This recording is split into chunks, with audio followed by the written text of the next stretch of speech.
Oh, hello. Welcome to the 2013 Hundie Challenge. Today we're going to be discussing A Few Good Men by Henry Ford. Dee-doo-dee-doo-doo, dee-doo-dee-doo-dee-doo-dee-doo-doo, dee-doo-dee-doo-doo, dee-doo-dee-doo-dee-doo-doo-doo. So I'm not going to lie, I was not enamored with this book. Which is, I don't know, kind of a shame.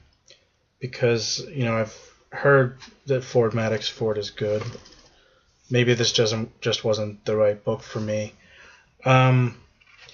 It was, if I could describe it real briefly, what my problem was with it, there's an old writing axiom that you show, you don't tell. Now what that means kind of varies from author to author. But if I had to say one thing about this book, it was like the whole thing was tell. I mean, there couldn't have been more than 15, 20 lines of dialogue in the whole book. The whole thing was this guy, whose name I don't think we even learned until maybe the last chapter. But I gather his name is John Dowell, and it's all from his perspective. And he's just like this mopey... I'm not clear if he's a male nurse or if he's the husband of the one woman that the good soldier fell in love with. But anyway, there's these two couples, which is the main character and his wife or maybe patient, I don't know, and the good soldier Edward Ashburnham and his wife Leonora.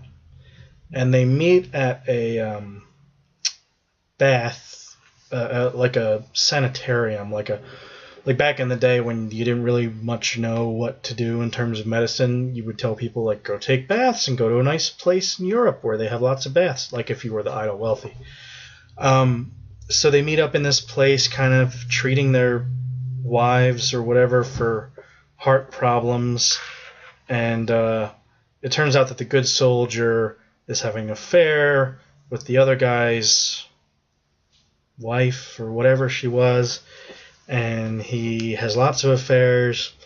It was all really kind of muddled and cloudy, and it's not that I necessarily hate that. It wasn't linear temporally, and I don't necessarily hate that either. Slaughterhouse-Five was a brilliant piece of writing that wasn't linear, but it's more like the unreliable narrator, which is, the narrator in this case was extremely unreliable, but he just wasn't a very good narrator. Like, I don't feel like he added anything to the story by, jumping back and forth in time and being a mopey jerk-off and, whatever his deal was. You didn't even really... I couldn't even really catch on to what the story was about. And then by the time I thought I had figured out what was going on, then they're talking about this other girl, Nancy, who I don't even remember them introducing her. And then I guess... I don't know. Nancy goes crazy and the good soldier kills himself. I don't know. Like, I don't feel attached to these characters.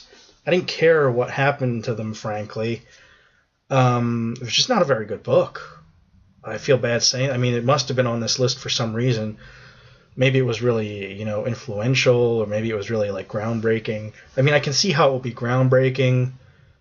Like, I don't expect every book to be 100% linear. I don't mind jumping back and forth as long as it's sensible. I couldn't make sense of this book. Here's the thing.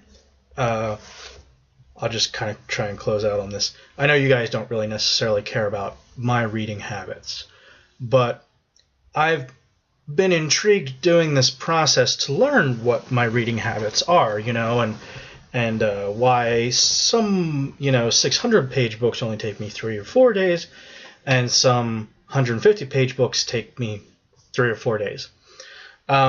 This was one of the latter. This book was like 207 pages. It should have taken me 2 days. if not less. And it took me the whole freaking weekend, Friday, Saturday, Sunday, and and it was just a miserable read. I just didn't want to pick it up.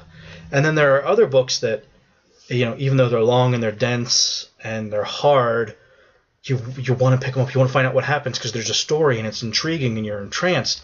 And this book just never captured my imagination. I didn't want. It was a slog. So like I said, I mean,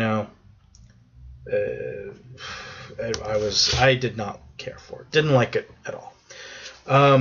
Thanks for tuning in.